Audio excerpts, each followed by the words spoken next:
All right, the next thing I'm going to be working on is putting rear shocks on the 2019 F150 or F250. I've chosen Ranchos just because, I don't know why, brand recognition maybe, the price was right, all that other good stuff. So I'll just show you how to put these on relatively quickly. They come with the shocks, the boots to protect the whatchamacallit doohickey, and they come with what do they call these things? Oh yeah, tie straps, zip ties to secure it onto the shock. So I'm gonna get down below, make sure I got the right size apparatuses, sockets and wrenches to remove the bolts so I can put the new shocks on. So here we go.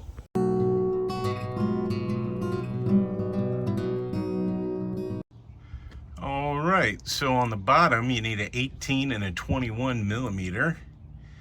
And let me see what you need for that bolt, that pesky bolt up there at the top. I will let you know in a second. Right there it is.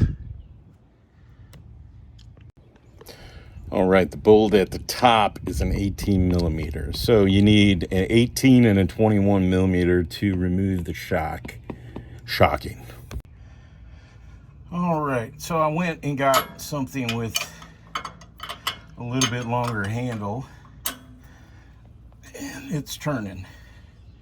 Now it's turning both, but it's turning at least. So I got an 18 millimeter with a longer handle so that I can turn them both. Look at that. It's amazing what you can do when you have the right size leveler.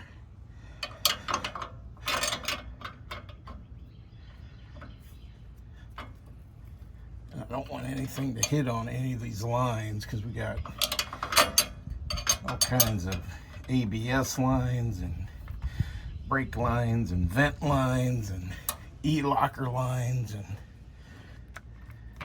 there we go. Look at how that works once you got it broke loose. All right, so you can do it with just regular old tools.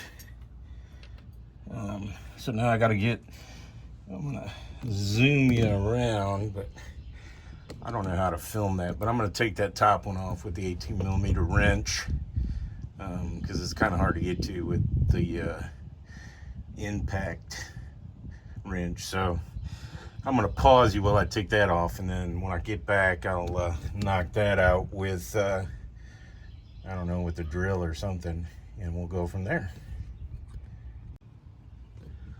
All right, so I pushed it through, and now I'm gonna take it out the rest of the way, and I have the nut off the stud up there. So we're just taking this out, and then this is gonna swing towards me, but we'll deal with that. And you can see the little bit of corrosion to bear to you. All right, so we have the old shock out, and as I said, I reviewed the footage, and when the old shock swung towards me, it shut off the camera, so you didn't get to see me taking the rest of it out. But anyways, it's out. It came off the stud up there. There it is, and I have the new shock prepped. I put the sleeve on that goes over the strut portion that goes in and out of the shock, and it will be put on the stud that's up there. There it is. And then I will position the bottom so that I can catch it down here on the bracket as it extends down. So as usual, I will set you up so you can see that portion of it, and then we'll put it all back together. So here we go.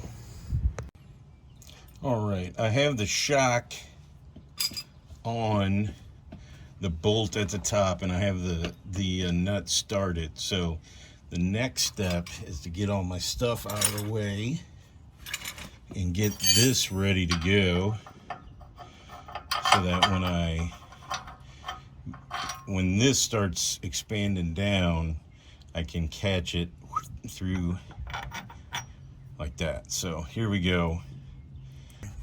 Pre-planned for this eventuality where it wouldn't come easily, and I brought some dikes so that I could cut the cord. There we go. So there we go. Come on, you can do it. You can do it. There we go. And we got it. And we got it. And that's how you do it. That's why they put this cable or this wire on there, so that it's compressed, and then you can release it when you need to release it. And there you go.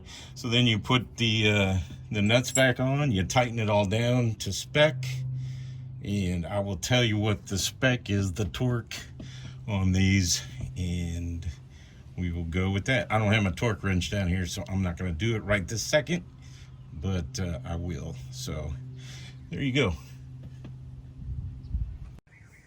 All right, so the top bolt is 52 foot-pounds, and the bottom bolt is 111 foot-pounds. So when you're doing that, that's what you torque these to. There you go.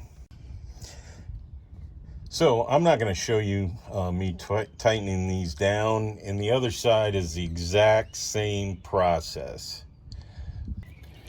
Hopefully this helps you out and shows you that you can do these shocks in your driveway and save a ton of money and not have to take it to the dealer and wait for them to get around to it at their leisure. And you can just do it over the weekend and do it in about an hour, worst case. And just make sure you have the right size wrenches, and you can go from there, 18 and 21, and get the right shocks, and you're good to go. So there you go. Thank you. Hopefully this helps you out, and have a great day.